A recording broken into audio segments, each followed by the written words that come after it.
샬롬 샬롬 샬롬 샬롬 샬롬. 하나님 사랑합니다. 여러분 주 안에서 사랑합니다. 역대상 23장 4장이 함께 묶여 있어서 23, 4장 전체에서 중요한 부분들 함께 짚고 갑니다. 솔로몬에 대해서 23장 1절에 다윗이 나이가 많아 늙음의 아들 솔로몬을 이스라엘 왕으로 삼고 이렇게 증거되어 있죠. 솔로몬의 생애는 우리가 이렇게 전반적으로 알긴 합니다. 성전 건축과 법궤 안치를 아주 열심히 했던 솔로몬이죠. 열왕기상 6장 38절에 보면 11째 불월 곧 8째 달에 그 설계와 식양대로 성전 건축이 다 끝났으니 솔로몬이 7년 동안 성전을 건축하였더라.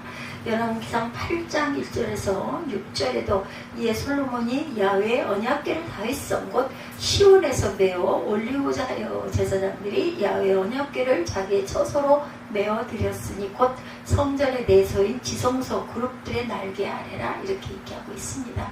이방 여인들과 결혼해서 우상을 섬긴 게 참 문제의 솔로몬, 그죠? 열왕기상 11장 1절에서 8절이죠. 솔로몬의 나이가 많을 때 그의 여인들이 그의 마음을 돌려 다른 신들을 따르게 하였으므로 왕의 마음이 그의 아버지 다윗의 마음과 같지 아니하여 그의 하나님 야훼 앞에 온전하지 못하였으니 그들은 자기의 신들에게 분향하며 제사하였더라. 이것 때문에 솔로몬 배에서 끊기고 그 다음에 여로보암과 르호보암 남과 북으로 우리나라처럼 이렇게 나뉘는 그러한 역사가 일어납니다. 안타깝게 사람의 본분을 깨닫고 전도자가 되어야 되는데 전도서 1장 1절에서 2절을 보면 다윗의 아들 예루살렘 왕 전도자의 말씀이라 전도자가 이르되 헛되고 헛되며 헛되고 헛되니 모든 것이 헛되도다. 그 말년에 이런 그 은혜가 있었던 것 같습니다. 전도서 12장 13, 4절에도 일의 결국은 다 들었으니 하나님을 경외하고 그의 명령들을 지킬지어다. 이것이 모든 사람의 본분이니라. 하나님은 모든 행위와 모든 은밀한 일을 선악간에 심판하시리라 말씀하고 있어요. 게르손 자손에 대해서 7절에 증거하고 있죠. 게르손 자손은 나단과 시므이라 이렇게 말하고 있어요. 게르손은 레위의 장자입니다. 그의 자손은 광야 생활 당시 성막 서쪽에 진을 쳤고 그들이 맡은 직무는 성막과 장막, 덮개와 회막 휘장문과 뜰의 휘장 및 성막과 제단 사방에 있는 뜰의 휘장문과 그 모든 것을 쓰는 줄들을 관리하는 일을 하고 있었다 이렇게 증거하네요. 민수기 3장 23절에서 26절 4장 21절에서 28절에 증거하고 있습니다. 그리고 12절에 보면 그앗의 아들들에 대해서 얘기하고 있어요. 그앗의 아들들은 아므람과 이스라엘과 헷브론과 우시엘 네 사람이라 이렇게 얘기하고 있죠. 고핫이라고도 불려요. 그죠? 그핫이라고도 하고 고핫이라고도 한다. 그앗의 아들들은 광야 생활 당시 성막 남쪽에 진을 쳤고 증거궤와 상과 등잔대와 제단들과 성소에서 봉사하는 데 쓰는 기구들과 휘장과 그것에 쓰는 모든 것들이다. 즉 성물 중 가장 중요한 기구들을 보관하고 운반하는 직무를 맡은 일을 담당했다. 민수기 4장 18절에서 20절. 그러나 고핫의 자손 중 고라는 자신의 직분의 귀함을 깨닫지 못하고 제사장 직분을 구하며 모세를 반역함으로 하나님을 멸시하는 죄를 범해서 땅이 삼켜서 죽어버리죠. 민수기 16 땅속에 그냥 파묻혀버립니다. 왕정 시대는 고핫 자손 중 일부가 성소에서 음악을 담당했어요. 역대 20장 19절에 보면 문지기로 봉사했고 역대상 26장 1절에서 19절. 아론과 모세는 고핫의 아들 아므람의 아들들입니다. 아론과 모세가 고핫의 아들 아므람의 아들들이다. 아론과 모세가 이건 알고 가야 될 부분이고 무라리의 아들들에 대해서 23장 21절에 나오죠. 무라리의 아들들은 마홀리와 무시와 마홀리의 아들들은 엘르아살과 기스라 이렇게 얘기하고 있죠. 무라리의 아들들은 광야 생활 당시 성막 북쪽에 진을 쳤다고 민수기 3장 33절에 35절에 증거합니다. 성막의 부품 중 성막의 골격을 이루는 널판과 그 띠와 기둥과 받침과 모든 기구와 뜰 사방 기둥과 또한 그 받침과 말뚝과 줄들을 운반하는 직무를 맡았다. 왕정 시대에는 무라리 자손 중 일부가 야훼 성전에서 음악과 성전 문지기로 봉사했다. 음악도 맡았었네요. 보니 안식일과 초하루의 절기에 대해서 23장 31절에 마지막 부분의 안식일에 대해서 말하죠. 하나님께서 6일 동안 창조 사역을 마치신 후 안식하시고 거룩히 구별한 날이라고 말씀하고 있죠. 네, 31절 안식일과 초하루와 이렇게 나와 있죠. 예, 그리고 레위기 13장 3절에 엿새 동안은 일할 것이 일곱째 날은 쉴 안식일이니 성회의 날이나 너희는 아무 일도 하지 말라. 이는 너희가 거주하는 각지에서 지킬 야훼 안식일이다. 이렇게 얘기합니다. 초하루 그 달의 첫날을 말합니다. 네, 성경에서는 월삭으로 기록되어 있어요. 네, 이사야 1장 33절입니다. 제가 시편하고 이사야와 잘 구분이 안 돼서 이날에는 특별한 희생제사를 하나님께 드렸고, 민수기 28장 11절에서 14절에 증거하죠. 역대상으로 보면 31절 지금 이 부분에도 나오죠. 7월 초하루는 안식일로 삼아 나팔을 불며 기념한 나팔절이었겠죠. 레위기 13장 24절에도 이스라엘 자손에게 말하 이르되 일곱째 달 곧 그 달 첫날은 너희에게 쉬는 날이 될지라. 이는 나팔을 불어 기념할 날이여 성회라. 어떤 노동도 하지 말며 야훼에게 화제를 드릴지라. 제사드리라는 거죠. 절기, 삿대절기죠. 무교절, 77절, 초막절, 그죠. 역대하 8장 13절에 모세의 명령을 따라 매일의 일과대로 안식일과 초하루와 정한절기 곧 1년의 세 절기, 무교절, 77절, 초막절, 그죠. 무교절, 77절, 초막절을 드렸더라. 무교절은 출애굽을 기념하기 위해 제정되죠. 무교절과 유월절은 약간 차이가 있는데 유월절은 1월 14일 어린 양을 제물로 잡는 첫날을 말하며 무교절은 그날 저녁부터 7일간을 말한다라는 거. 그러나 명확하게 구분하지 않고 사용하기도 한다고 합니다. 77절, 맥추절이라고 하죠. 보리 수확. 이스라엘 쪽은 봄이고 우리는 한여름 좀 지나서 보리를 수확합니다. 조금 절기가 다르지만 어찌됐든 곡식을 수확하는 첫날부터 7주간을 말한다고 합니다. 그래서 77절이다. 그리고 이날에는 수확한 곡식으로 만든 떡을 하나님께 올려드리는 날이다.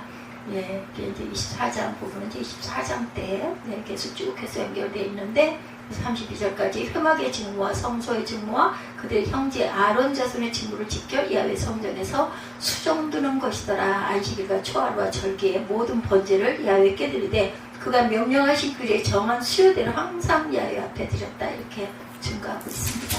23장 내용 전체 중요한 부분들 우리가 생활에서 항상 쓰이지 않다 보니까 모르고 가는 부분 또 잊어버린 부분이 있어서 저도 한번 기억할 겸 함께 나눴습니다. 오늘 본문을 중심으로 다윗이 이제 나이가 많아 죽을 날이 가까웠어요. 죽기 전에 무엇을 하고 죽을까를 생각하다가 왕위를 누구에게 물려줄까 하였었죠. 열왕기상 1장 30절에 내가 이전에 이스라엘 하나님 야훼를 가리켜 내게 맹세하여 이르기를 솔로몬에게 맹세하여 이르기를 내 아들 솔로몬에게 받으사 반드시 나를 이어 왕이 되고 나를 대신하여 내 왕에 앉으리나 하였으니 내가 오늘 그대로 행하리라. 열왕기상 1장 37절에도 또 야훼께서 내 주 왕과 함께 계신 것이 솔로몬 왕과 함께 계셔서 그의 왕위를 내 주 다윗 왕의 왕위보다 더 크게 하시기를 원하시니이다 하니라. 이렇게 말하고 있습니다.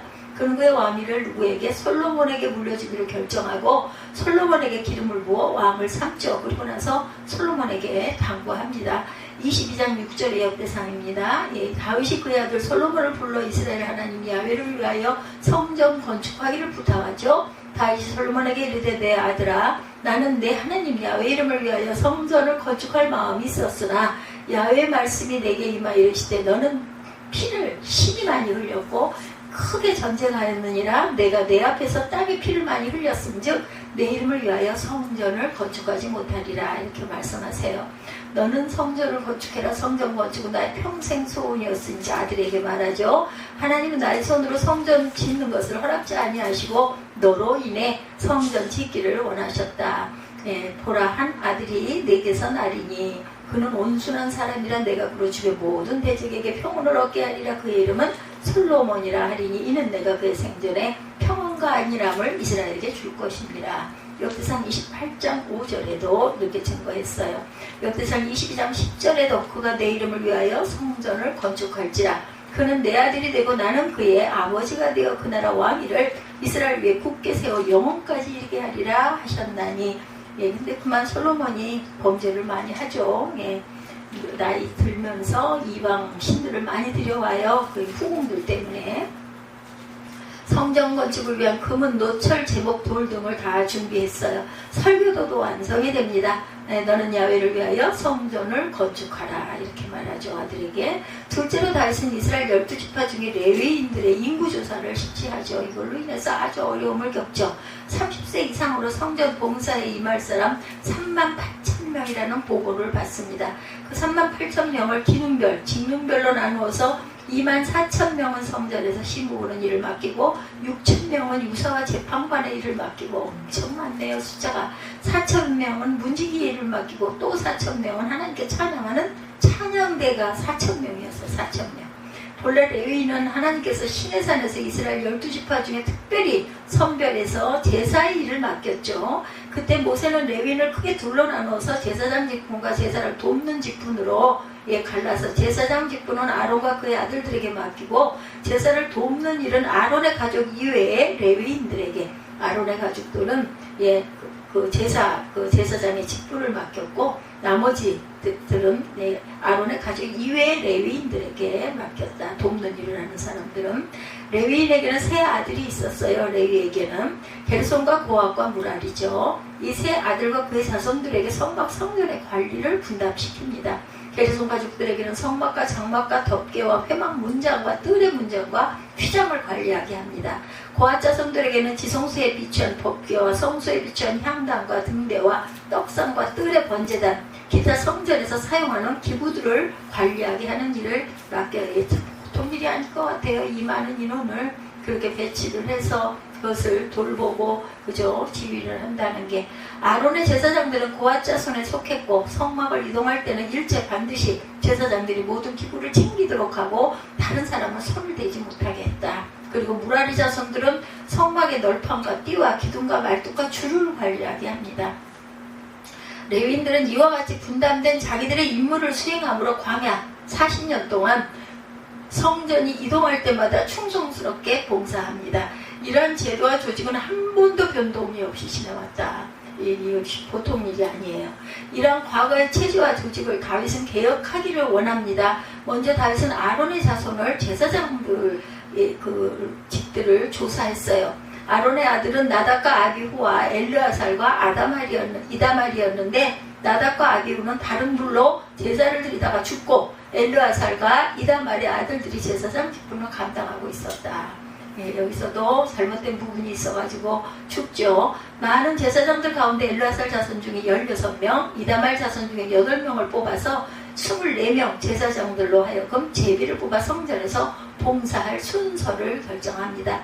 그 다음에 다윗은 레위 사람들 중에 음악가 가정 3가정을 선택하죠. 아삽과 헤만과 여두둔, 이름 들어보셨을 거예요. 그리고 그 가족들 중에 악기와 찬양대원 288명을 선임하여 1조에 12명씩 24조를 편성했어요.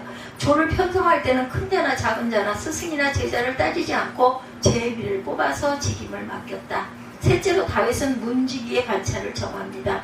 고라 자손 중에 7명, 오베데돔 자손 중에 8명, 무라리 자손 중에 4명을 반장으로 뽑고 그 아래 각각 제비를 뽑아 성전, 동문, 서문, 남문, 북문, 곡간, 낭실, 서편길에 일정한 인원을 배치했다. 이 레위인들의 직무이기 때문에 어쩔 수가 없어요. 그리고 아히야에게 성전 곡간을 맡기고 이스라엘 자손 중 그나냐와 그 아들들에게는 유사와 재판장의 직임을 맡깁니다. 다윗의 이러한 처사는 아주 과감한 종교개혁이었고 말틴 루터의 종교개혁보다 더 과감한 종교개혁이었다라고 증거되어 있습니다. 종교개혁은 당연히 개혁해야 할 필요에 의해서 개혁이 되어졌겠죠. 루터의 종교개혁도 당연히 개혁되어야 할 필요에 의해서 개혁이 됐어요. 루터의 종교개혁은 신부의 타락과 비신앙적인 구원관을 시정하는 것이 원인이기는 했지만 초대교회 이후 한 번도 고치지 않은 교회 조직과 체제로 날로 변천하는 사회와 인간 지혜에 적응하도록 개혁해야 할 필요에 의해서 이루어졌다라고 증거하고 있습니다. 다시 말하면 신앙은 수도원이나 성당 안에 가둬둘 것이 아니라 더럽고 추한 인간들의 거리로 끌어내어야 한다는 것이 종교 계획의 핵심이었다. 다윗이 시작한 종교 계획은 벌써 단행되었어야 할 문제였어요. 이스라엘 백성들이 가나안 땅에 첫 발을 들여놓았을 때 그때 성전을 짓고 제사 제도를 개혁해야 했었는데 너무 많이 늦었죠. 이동하던 백성들이 정착 생활을 하게 되었으니 성전도 영구적인 건물로 세우고 성전 이동 위주로 맡긴 제사 직분도 영구적인 제도로 개혁되었어야 했다. 늦었다 할 때가 이른 때니 이때라도 했으니 얼마나 감사해요. 그런데도 불구하고 사사시대 400년, 사울의 통치 40년, 다윗의 통치 40년 동안 500년이 지나도록 성전도 짓지 않고 제사제도도 개혁하지 못했어요. 그것은 대제사장 책임이었고 백성의 장로들의 책임이었다. 가나안 땅에 들어간 후에 이스라엘 백성들의 신앙의 퇴폐화한 것도 이러한 종교개혁을 시도하지 않아서였다라고 이렇게 증거됩니다. 성전이 없으니 제사를 드릴 수가 없었고 제사장들과 레위인들에게 마땅한 직임을 주지 않았기 때문에 타락할 수밖에 없었다. 다윗은 죽기 전에 이 큰 일을 행합니다. 성사시켰어요. 다윗이 종교개혁의 그 대사를 성취시키면 몇 가지 원칙이 있었는데, 첫째, 앞으로 나라를 다스릴 솔로몬 왕과 백성의 방백들과 제사장들과 레위인들을 다 모으고 그들이 보는 앞에서 거사를 행합니다. 그리고 또한 그들은 백성의 지도자들이었고 원로였고 잘했든 못했든 이제까지 나라와 백성들을 이끌어온 사람들이었어요. 다윗은 그들의 의견을 물었고 그들의 동의와 동감을 얻어서 시행합니다. 큰 일일수록 원만하게 다윗은 이렇게 동의를 받으면서 진행해 나갔다. 둘째, 레위인들에게 임무를 맡기되 기능별, 직능별로 맡겼다. 제사장은 아론의 자손 중에서 택했죠. 찬양을 음악까지 돼서 택합니다. 문지기는 실력과 능력을 따라서 택했다. 이렇게 증거되어 있어요. 찬양은 음악까지 돼서 택했고 문지기는 실력과 능력을 따라서 택했다. 다윗은 공과 사를 아주 잘 구별했습니다. 모세의 아들들이라고 우대하지 않았고 모세의 아들들은 일반 레위인들과 같이 제사장을 만드는 일에 봉사하도록 했어요. 제사장을 받드는 일에, 만드는 일이 아니라 받드는 일에 봉사하도록 하였다. 하나님의 법궤를 맡아 보관했던 오벳에돔의 자손들에게 문지기 임무를 부여합니다. 셋째로 제비를 뽑아 순서를 또한 정합니다. 제비는 사람이 뽑으나 결정은 하나님의 손에 달릴, 이거 어떻게 해야 될지 시시비비가 있을 만할 때는 이렇게 제비를 뽑는 게 차라리 공평해요. 그죠? 제비를 요행으로 생각하는 사람은 제비를 뽑아 당첨된 것을 요행으로 생각하겠죠. 제비를 하나님의 뜻이라고 생각하는 사람은 제비를 뽑아 어때요? 결정은 하나님의 손에 달린 줄로 알고 그대로 따라갑니다. 제비를 요행으로 생각하는 사람은 당첨된 것을 요행으로, 제비를 하나님의 뜻이라고 생각하는 사람은 당첨된 것을 하나님의 뜻이라고 생각한다. 어떤 게 은혜가 있겠습니까? 하나님의 뜻이라고 생각하는데 은혜가 있죠. 우리가 1년에 한 번씩 그죠? 일일날 우리 말씀 카드 뽑는 거 보면은 살아가면서 어쩌면 이렇게 옳은 말씀을 주셨을까 하는 마음이 들죠. 다윗은 무작정 제비를 뽑게 하지는 않았다. 음악가 가장 4,000명 가운데 288명을 선별하여 12명씩 순번을 짤 때 제비를 뽑았다고 합니다. 오늘날 교회가 투표하는 것도 마찬가지죠. 제비를 뽑아 순서를 정하는 것과 다름이 없죠. 제비로 결정되는 일을 하나님의 뜻이라고 믿는다면 투표로 결정되는 일도 하나님의 뜻이라고 믿을 수 있죠. 투표는 한 사람 한 사람이 기도하는 중에 신중히 선택하기 때문에 제비보다 더 확실한 하나님의 뜻으로 믿을 수가 있다. 넷째, 다윗은 레위인의 봉사 연령을 30세에서 20세로 낮춥니다. 오늘 우리는 다윗이 개혁한 제도와 조직보다 더 개혁된 제도 아래 봉사하고 있죠. 목사와 장로는 목사와 장로 집안에서 뽑지 않아요. 그죠? 원하는 사람들이 순서를 따라서 그죠? 절차를 밟아서 시험을 보고 그렇게 해서 장로도 되고 목사도 되고 합니다. 누구든지 믿음 있고 목사와 장로로 부름받은 자는 목사도 될 수 있고 장로도 될 수 있고, 성가대원과 교사를 성가대원 가족이나 교사 집안에서 선택하는 게 아니죠. 본인이 원할 때 합니다. 누구든지 소질이 있고 사명감만 있으면 성가대원으로 교사로 봉사할 수가 있어요. 미국이나 한국에 세워지는 교회가 자동차를 타고 다니는 시대가 되었으므로 예배당을 건축할 때는 주차장을 먼저 생각할 수밖에 없고, 컴퓨터가 나온 후에는 교회의 문서와 회계를 전수하지 않으면 안 되게 되었어요. 한국에서 교회를 잘 받들던 사람이 이민교회를 가서 봉사하려면 여러 가지로 또한 배우고 고치기도 해야 합니다. 목사도 그렇고 장로도 그렇고 권사도 그렇습니다. 영어만 하는 청소년들에게는 그들에게 맞게 신앙 지도를 또한 해가야 된다. 그러니까 때에 따라서 그죠? 어떤 세기가 바뀔 때 그때 적재적소로 잘 이렇게 대입을 해가야 된다. 대학부 전도 대회 일반 교인들을 위한 부흥회가 아주 달랐다고 하죠. 예배에 참석한 학생 전부가 예배의 주인이 됩니다. 예, 입으로 찬양하는 것이 아니고 몸으로 찬양을 하죠. 대학부 전도대회는 40대가 넘은 기성 목사님들이 메시지를 전했지만 예, 이제는 20대 예, 전도 학생 전부가 예배의 주인이 되어가지고 예, 단순히 예, 20대 전도사가 전합니다. 단순히 영어로 한다는 전도가 아니고 젊은이들이 느끼고 젊은이들이 당면하고 있는 문제를 젊은이들의 가슴에 닿도록 증거하고 전해야 되기 때문에 나이대가 이렇게 많이 내려가죠. 이 청소년들에게 전할 때. 예, 그래서 젊은이들을 위한 부흥회는 마땅히 이렇게 개혁해야 한다라는 것이죠. 여기서 선택하는 것은 그 교회 뭐 노회나 아니면 예, 그죠. 그 장로회나 여러 그 기구, 예, 기구들에 의해서 정해지겠죠. 다윗은 언제 종교이익을 단행했어요? 솔로몬에게 왕위를 물려줄 때 단행합니다. 언제 성전을 건축했어요? 즉 4년, 예, 2월에 성전 공사에 기초를 놓게 되죠. 그 후 7년 반 만에 성전을 준공합니다. 그것은 다윗이 종교개혁을 선포한 지 11년 후였다고 합니다. 다윗이 선포한 제도는 새 성전에서 제사 드릴 제도였고 11년 후에 시행할 제도를 성전도 짓기 전에 선포할 필요는 있었을까?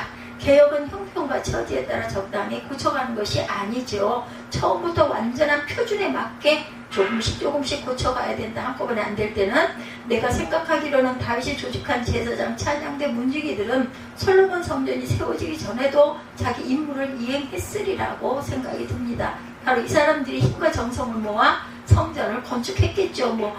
느닷없이 어느 날 갑자기 그죠? 누가 튀어나와서 한 게 아니라 거기에 있는 그 인원들이 아마 중심이 돼서 교회 성전을 건축하지 않았겠는가. 큰 믿음을 가지고 큰 교회를 세워 많은 영혼을 구원하는 교회들도 있고 그렇지 않고 조그마한 10평짜리 8평짜리 작은 성전을 얻어서 그것을 가지고 거기서 예배를 하는 그런 교회도 있습니다. 그렇다 할지라도 어느 것이 됐든 하나님의 뜻을 증거하고 전하고 세상에 나가서 하나님 예수님의 사랑과 은혜를 증거하는 내가 살아있는 하나님의 귀한 도구들이 된다면 모두 다 성전이라는 것을 저는 생각합니다. 그래서 큰 믿음 또한 큰 성전 이게 중요한 게 아니라 온전한 믿음, 올바른 믿음 그리고 올바른 증거 전함이 가장 귀하다라는 거. 역대상 23장 레위인의 직무를 통해서 이게 나뉜 부분들을 이렇게 변천이 됐고 다윗이 이렇게 긴 세월 동안 결행하지 못한 것을 돌아가기 전에 결단을 하고 본인이 다 아시죠? 성전을 짓지 못했어도 모든 준비를 다 아버지가 해서 솔로몬이 행할 수 있도록 했다라는 것을 다시 한번 느끼고 가시고 이렇게 직무가 이렇게 일했고 이렇게 변천이 됐구나 이런 역사를 알고 가시면 되겠습니다.